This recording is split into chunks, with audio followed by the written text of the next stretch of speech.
హల్లెలూయా, good morning. అదేలేండి, మీరు ఇతర దేశాల్లో ఉంటే ఇది గుడ్ మార్నింగ్ ఎలా అవుతుంది? Good afternoon or good evening. ఒకవేళ మీరు ప్రీమియర్ చూస్తుంటే, తర్వాత చూస్తుంటే, మరి అది ఏ సమయమైనప్పటికీ యేసయ్య మాటలు వినడానికి మనకి మంచి సమయమే. సమయమందును అసమయమందును సువార్తను ప్రకటించమన్న మాట ఈరోజు ఈ యూట్యూబ్ ద్వారా డిజిటల్ మీడియా ద్వారా నెరవేరుతున్నందుకు నేను దేవుడిని ఎంతగానో స్తుతిస్తున్నాను. ఎప్పుడైనా మీరు చూడొచ్చు కదా, అదే టీవీ ప్రోగ్రామ్ అయితే ఆ టైంకే మీరు చూడాలి. యూట్యూబ్లో it is they all the time, any time. Doctor జై పాల్ యూట్యూబ్ ఛానల్ మీరు సబ్స్క్రైబ్ చేసుకున్నారా? ఇతర లాంగ్వేజెస్ కావాలంటే ఆ లాంగ్వేజ్ నేమ్ కొట్టండి, వాళ్ళకు కూడా షేర్ చేయండి. మీకు తెలుసా, అనుదిన ధ్యానం తెలుగులోనే కాదండి, తమిళ్, కన్నడ, హిందీ, ఉచితమైన త్వరలో ఇంగ్లీష్లో కూడా ప్రారంభించాలని ప్రార్థిస్తున్నాం. మీకు అన్ని భాషలు తెలిస్తే అన్ని భాషల్లో వినండి, ఇతరులకు తెలియచేయండి. దేవుని వాక్యం సమయమందును అసమయమందును ప్రకటించబడవలసి ఉన్నదన్నమాట ఇవాళ సోషల్ మీడియా ద్వారా నెరవేరుతుంది. టెలివిజన్లో ప్రోగ్రాం వస్తే ఆ టైమే చూడాలి, కానీ ఇప్పుడు సోషల్ మీడియాలో అందరికీ అందుబాటులో ఉంది కదా. వీక్షించండి, వాక్యానుసారంగా జీవించండి, ఆధ్యాత్మికంగా దీవించబడతారు. రెండవ చిన్న ప్రార్థన. పరిశుద్ధుడ, ప్రేమగల తండ్రి, మరొకసారి నీ పాదముల దగ్గర చేరి నీ మాట కూడా కనిపెట్టుకుంటుండగా మాతో మాట్లాడమని క్రీస్తు నామములో అడుగుచున్నాము తండ్రి, ఆమేన్. ఈరోజు శుక్రవారం అండి, మనం లెంట్ డేస్లో ఉన్నాం. మాకు అది అవసరం లేదన్నా కూడా ఖచ్చితంగా ప్రతి శుక్రవారం లేక శనివారం, అలాగే మధ్యవారంలో బుధవారం కనీసం ప్రతి క్రైస్తవుడు వారానికి 2 సార్లు సంఘముతో కలిసి ప్రార్థించాలి. పవిత్ర హృదయులై ప్రభువునకు ప్రార్థన చేయవారితో కూడా నీతిని, ప్రేమను, సమాధానమును, విశ్వాసమును వెంటాడమని దేవుని వాక్యం చదివిస్తుంది. ఉపవాస ప్రార్థన చాలా ప్రాముఖ్యమైనది. ఎందుకంటారా? నా యేసయ్య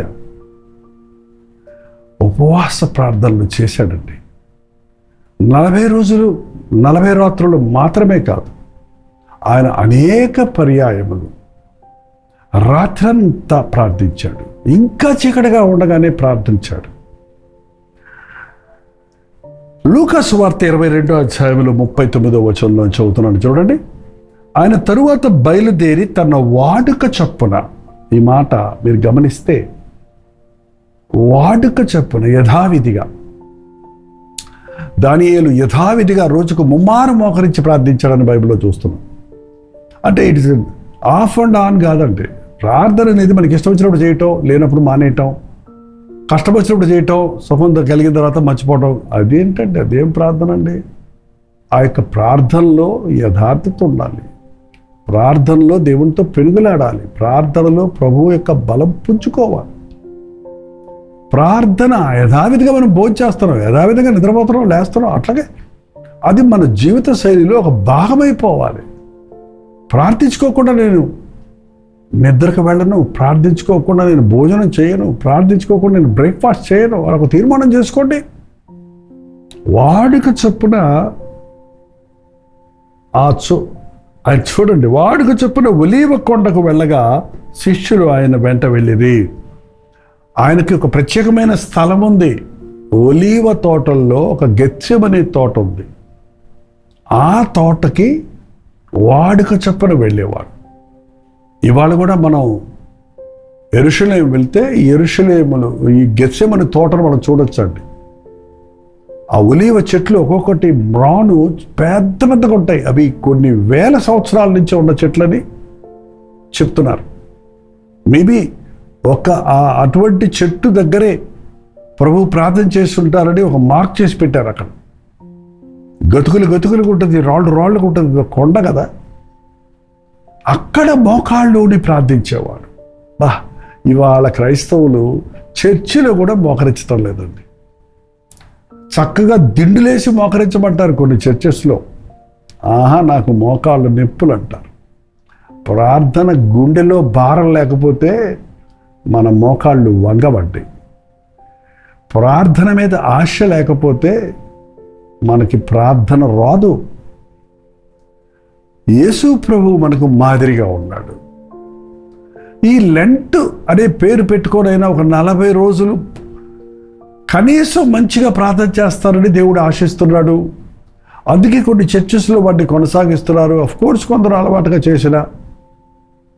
మరి మీరేం చేస్తున్నారు? మా సంఘంలో మేము చెన్నైలో ఉన్నాం కదండి, మనుషులు ఒక 70-80 కిలోమీటర్ల పరిధి నుంచి వస్తుంటారు.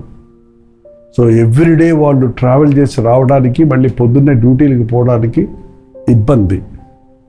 అందుకని మానేస్తే ఎట్లా అని ఈ సంవత్సరం 40 మంది మీ ఇళ్లల్లో ప్రతి రాత్రి ఉపవాస ప్రార్థన చేసేటట్టు కోరుకోండి. దైవ సేవకులు వస్తారు.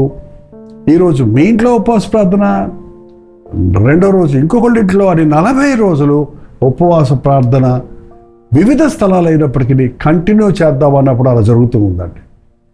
మీరు కూడా దీన్ని ఫాలో చేయండి. మీరు ఈ రోజున ప్రార్థన చేయడానికి మనసు ఉండాలి కానండి. ఈవెన్ ఫోన్ కాల్స్లో కూడా గ్రూప్ చేసుకొని గ్రూప్ ప్రేయర్స్ చేసే వాళ్ళు ఇప్పటికీ ఉన్నారు చాలామంది. ప్రార్థన ప్రాముఖ్యత మీరు ఎరిగితే ప్రార్థన చేయకుండా మీరు ఉండలేరు. వాడికి చొప్పున ప్రభు వెళ్ళాడు. శిష్యులు కూడా మేము వస్తామన్నారు. ఆయన వారిని తీసుకొని వెళ్ళి ఆ చోటుకు చేరినప్పుడు మీరు శోధనలో ప్రవేశించకుండా ప్రార్థన చేయుడని వారికి చెప్పి వారి యొద్ద నుండి రాతివేత దూరం వెళ్ళి మోకాళ్ళుని. మనం ప్రార్థన చేసేది కేవలం ఈవులు అడగటానికి, బహుమానాలు కోరడానికి, కొరతలు తీర్చబడడానికే కాదండి. శోధనలో పడకుండా మెలకువగా ఉండి ప్రార్థన చేయాలి. శోధకుడైన సాతాను దేవుని బిడ్డలను పడగొట్టాలని, ప్రార్థనా జీవితాన్ని పాడు చేయాలని వాడు ఎప్పుడూ ప్రయత్నిస్తుంటాడు. వాడిని ఎదిరించడానికి ఒకే ఆయుధం మోకాళ్ళ ప్రార్థన. మీరు మెలకువగుండి ప్రార్థన చేయండి అని రాతివేత దూరం, అంటే రాయి ఇట్లా విసిరేస్తే ఎంత దూరం వెళ్తుందో అంత దూరం వెళ్ళాడు. వాళ్ళతోటే కలిసి ప్రార్థించవచ్చు కదా. మన ప్రార్థన అందరూ వినాలని, అందరి కొరకు మనం ప్రార్థించేవారిగా ఉంటుంటాం అనేక సార్లు. కానీ నీవు ప్రార్థన చేయనప్పుడు రహస్యంలో ఉన్న నీ దేవునికి ప్రార్థించు. ఇక్కడ ఒక ముఖ్యమైన అంశంతో మోకాళ్ళు ఉన్నాడు ప్రభు. ఈరోజు ఈ బలహీనతలో నేను బలం పుంజుకోవాలి. ఈ విషయంలో నేను కంప్లీట్గా 100% దేవునికి సబ్మిట్ అయిపోవాలి.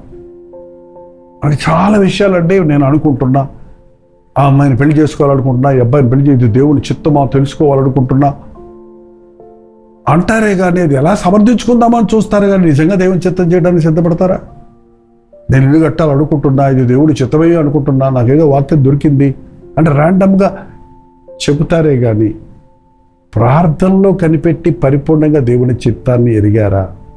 సులభమైనవన్నీ దేవుడి చిత్తం అనుకుంటారు, కష్టమైనవి దేవుడి చిత్తం కాదనుకుంటారు. ఇక్కడ మన యేసయ్య సిలువను ఎదుర్కోవడానికి సిద్ధపడుతున్నాడండి. ఈ లోకంలో మన కష్టాలు భరించడానికే కష్టం. మనందరి కష్టాలు, మనందరి శాపాలు, మనందరి పాప భారం మొయ్యటం అంత సులభం కాదు సుమా. నీ భారము నువ్వు మోసుకోలేక ఆత్మహత్యలు చేసుకొని చచ్చిపోతున్నారు ఇవాళ. ప్రభు ఇక్కడ లోక పాపములను మోసుకొని పోవు దేవుని గొర్రెపిల్లగా వచ్చాడు. ఆ సమయం ఆసన్నమైంది. తెల్లవారితే సిలువేయబడతాడని ఎరిగిన ప్రభు ఆ రాత్రి ఒంటరిగా రాతివేత దూరం వెళ్ళి మోకాళ్ళుని, తండ్రి ఈ గిన్నె నా యొద్ద నుండి తొలగించుటకు నీ చిత్తమైతే తొలగించము. తండ్రి ఈ గిన్నె, ఆ గిన్నెలో మనందరి శాపాలు, మనందరి పాపాల ప్రతిఫలం, మనందరి వ్యసనాలు ఆయన భరించాడు. అపరాధ పరిహారార్థ బలిగా ఆయన సిలువలో మరణించాడు. మన అతిక్రమ క్రియల కొరకు ఆయన నలగగొట్టబడ్డాడు. ఆ దోష శిక్షను భరించే సమయం ఆసన్నమైంది. తండ్రి నీ చిత్తమైతే గిన్నె నా ఎదురుడు తొలగించు. పాపమెరుగని ప్రభువు కండి పాపపు వాసనే గిట్టదు. ఆ పాపాలన్నీ ఆయన భరించాలంటే అంత సులభం కాదే. ఒక రాజకుమారుడు తీసుకెళ్ళి ఒక మురికివాడలో పడుకోబెట్టి ఒక నొలక మంచం వేసి ఒక గోరుపట్ట కట్టి నిద్రపో రాజా అంటే తను ఒక మాదిరిగా సాక్రిఫిషియల్గా ఉండాలని అక్కడ పడుకోవడానికి ప్రయత్నించిన అది ఎంత కష్టం అతనికి.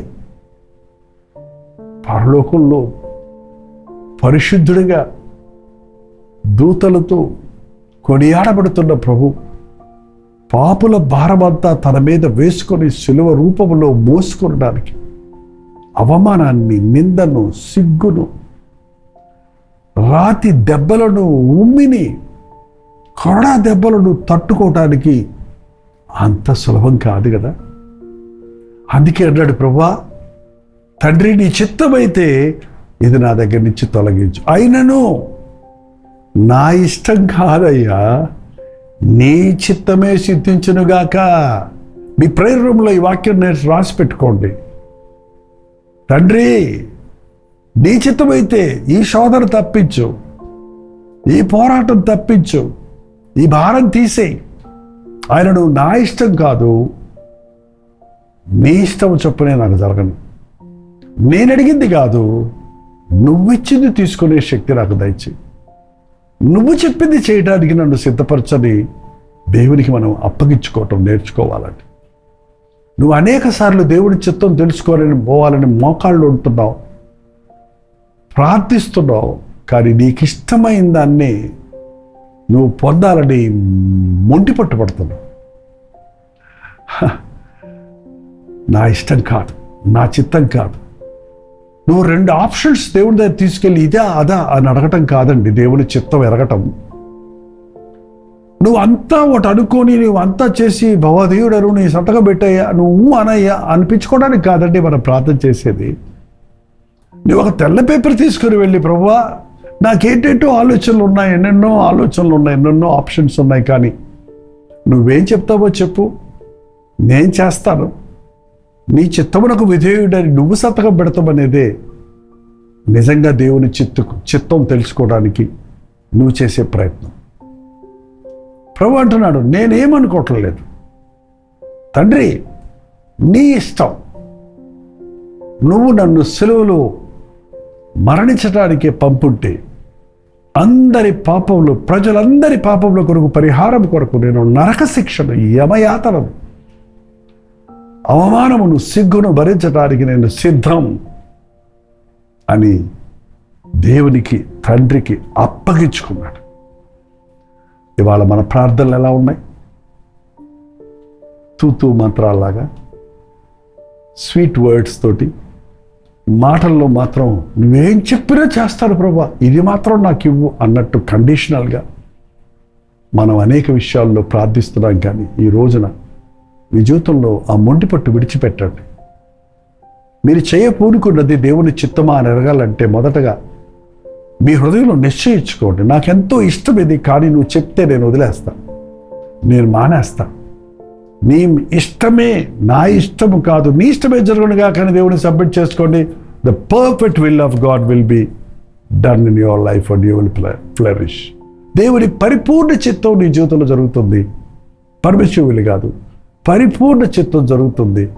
దేవుడు ఆశించిన రీతిలో నీవు అత్యధికంగా దీవించబడతావు, అనేకులకు దీవెనకరంగా ఉంటావు.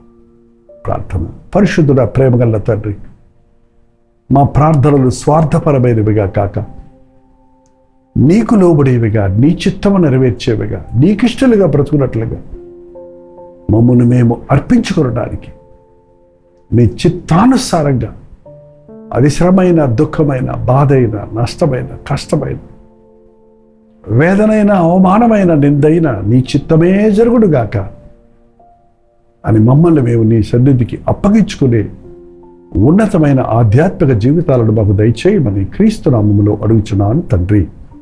ఆమేన్.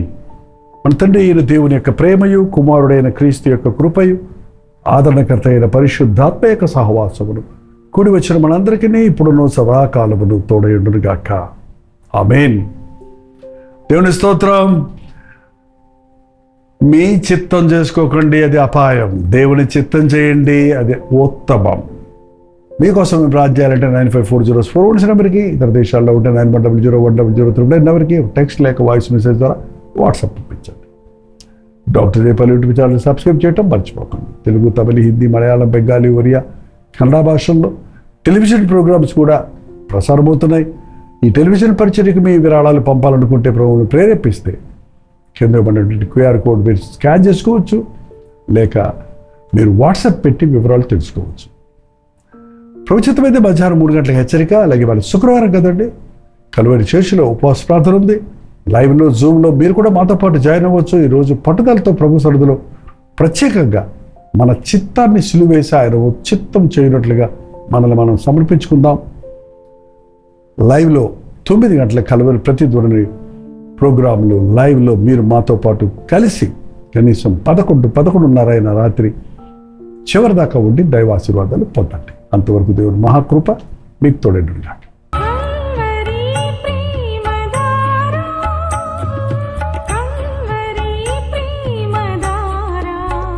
కల్వరి ప్రేమధార అనే మా ద్విమాస పత్రికను ఈ మధ్య త్రైమాస పత్రిక అంటే 3 నెలలకి ఒక్కసారి మాత్రమే ప్రింట్ చేయగలుగుతున్నాం. మరి గత 40 సంవత్సరాల పైబడి కొనసాగుతున్న ఈ పత్రికను ఆపు చేయటం ఇష్టం లేక దీన్ని త్రైమాస పత్రికగా మార్చున్నాం. మీరు కల్వరి ప్రేమధార పత్రికను చదువుతున్నారా? ఒక ఉచిత పత్రిక కావాలంటే ఇవ్వాలే మీ పేరు, చిరునామా, అడ్రస్తో పాటు ఇంటి నెంబర్తో పాటు క్లియర్గా పంపించండి. తప్పకుండా ఒక ఉచిత పత్రికను మీకు పంపిస్తాం.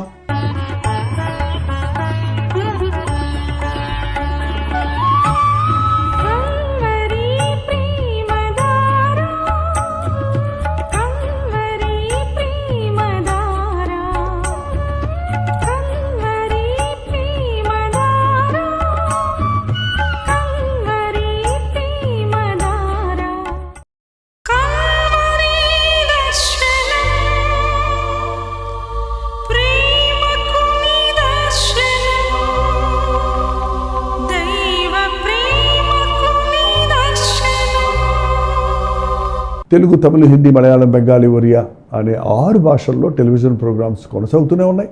భారభరితమైన పరిచయంలో మీరు సహకరించాలని ఆశిస్తే, ప్రభు మిమ్మల్ని ప్రేరేపిస్తే మీ విరాళాలు, కానుకలు వారికి మీరు పంపించవచ్చు. అవి నేరుగా టీవీ ఛానల్స్కి వెళ్తాయి. అందులో ఏది మేము మా సొంత ఖర్చుల కొరకు ముట్టుకోవటం లేదు, వేరే పరిచయ కొరకు ముట్టుకోవటం లేదు. టెలివిజన్ పరిచయలో ఇంకా సువార్త వినని వారికి అది అందించాలని ఆశతో ఒక 20 సంవత్సరాలుగా కొనసాగుతున్న పరిచయం కొరకు ప్రార్థించండి, మీ సహకారాన్ని అందించండి.